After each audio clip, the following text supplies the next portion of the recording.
kera twitwaga ibinyendara ariko ubu twabaye abana b'urukundo. Ubu banagufunga. Ubu bagukumerera nabi. Natwe twahawe ijambo. Ariko iryo zina ryari riteye yasiki. Yewe najyaga njya gusabiriza. Nkajyana na musaza wanjye.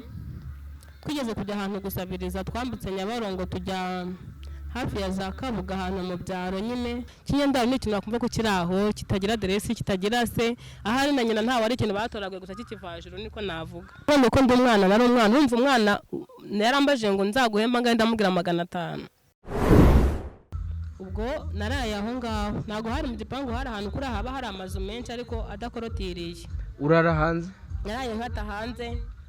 Ubundi ncunga baryamye nka 5:00 njya muri tuwarete magararamo. Wari ufite nk'imyaka ingahe? Nari mutoya pe, nari mutoya kuko na 12 nta yari irimo. Nari mutoya.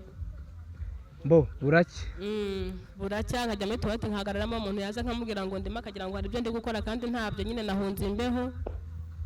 Nkavamo akajyamo yagenda ashyira kandi nkongera nkasubiramo gutyo mbona burakeye. Ubwo bukeye nyine nibwo nakomeje kugenda nshaka akazi n'ubundi.